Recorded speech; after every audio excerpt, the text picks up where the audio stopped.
Baiklah, di sini saya akan menjelaskan tentang teori intertekstual sastra. Adapun pengertiannya yaitu, intertekstual adalah sebuah pendekatan untuk memahami sebuah teks sebagai sisipan dari teks-teks lain. Intertekstual juga dipahami sebagai proses untuk menghubungkan teks dari masa lampau dengan teks masa kini. Suatu teks dipahami tidak berdiri sendiri. Tujuan dari adanya kajian intertekstual ini adalah membandingkan aspek-aspek tertentu dalam karya sastra yang telah muncul sebelumnya pada karya sastra setelahnya. Nah, penjelasan. Adapun pendekatan intertekstual menganggap bahwa suatu teks tidak bisa berdiri sendiri. Ada dua alasan yang mendasari hal ini. Pertama, pengarang sebuah teks adalah pembaca sebelum ia menulis teks-teks. Teks yang ditulis tentu dipengaruhi oleh teks-teks lain yang dibaca sang pengarang.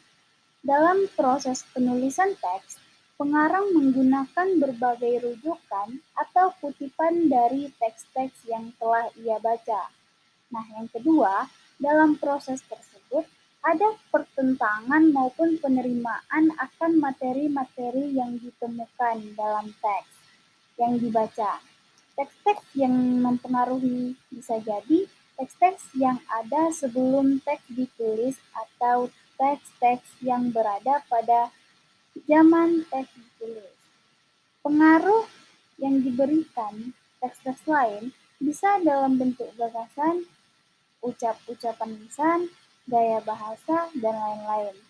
Teks yang dimaksud di sini bukan hanya teks tertulis, tetapi juga teks yang tidak tertulis atau lisan seperti adat istiadat, kebudayaan, dan agama. Nah, adapun prinsipnya, dalam pendekatan intertekstual, ada beberapa prinsip yang ditetapkan. Pertama, pendekatan intertekstual memandang bahwa sebuah teks melalui sebuah proses pengolahan dari aspek luar maupun aspek dalam teks tersebut. Aspek luar adalah aspek dari teks-teks lain yang mendukung teks yang telah ditulis. Aspek dalam adalah pemahaman penulisan yang juga didasarkan pada proses pembacaan berbagai teks. Kedua, sebuah teks juga tidak dapat dipisahkan dari motif penulisan. Nah, yang ketiga, intertekstualitas juga melihat bahwa teks dibentuk berdasarkan sumber tertulis maupun sumber non-tertulis. Nah, adapun kajian intertekstual pada novel Surat Kecil untuk Tuhan dan novel Air Mata Surga. Nah, yang pertama, karakter tokoh utama yaitu Keke dalam novel Surat Kecil untuk Tuhan, karya Agnes Davonar, yaitu tabah, mudah bergaul atau bersahabat, sabar, penurut, pintar, periang, dan ikhlas. Karakter tokoh utama yaitu Baraah dalam novel Air Mata Surga karya Rokajat Asura, yaitu suka menolong, rajin menghafal Al-Quran, pintar, penurut, setia kawan, sabar, semangat, tabah, dan kasih sayang. Nah, yang kedua ada alur. Alur yang digunakan pengarang dalam novel Surat Kecil untuk Tuhan yaitu alur maju, karena pengarang memulai cerita dengan perkenalan dan diakhiri dengan tahap penyelesaian. Sedangkan alur yang digunakan pengarang dalam novel Air Mata Surga yaitu alur campuran, karena pengarang memulai cerita dengan melukiskan sebuah keadaan dan diakhiri dengan penyelesaian. Nah, yang ketiga, ada latar dalam novel Surat untuk Tuhan.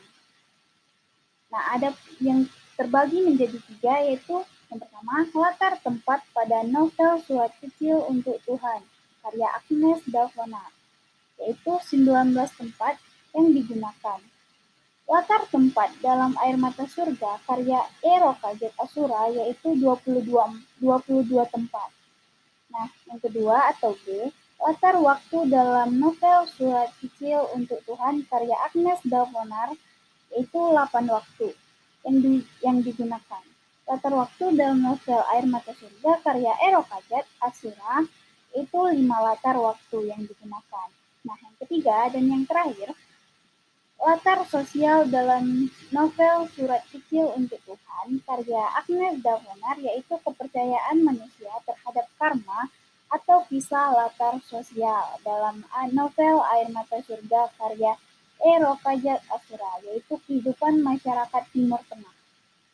Nah, ada pun yang keempat, yaitu hubungan intelektual pada novel Surat Kecil untuk Tuhan karya Agnes Dalponar dan novel Air Mata Surga karya Rokajat Asyura, yaitu adanya persamaan pada karakter tokoh, latar tempat, dan latar waktu, serta adanya perbedaan pada alur, latar, bahasa, dan bahasa yang digunakan dalam kedua novel.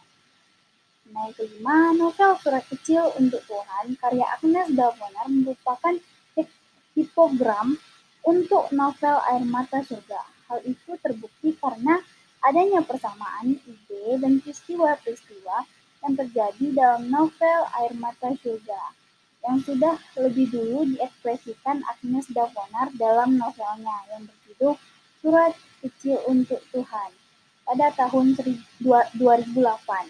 Kemudian ditransformasikan oleh Ero Kajat Asyura pada novelnya yang berjudul Air Mata Surga pada tahun 2011. Nah, sampai disitulah penjelasan saya. Lebih dan kurang mohon dimaafkan. Saya akhiri. Wabillahi taufiq wal hidayah. Assalamualaikum warahmatullahi wabarakatuh. Terima kasih.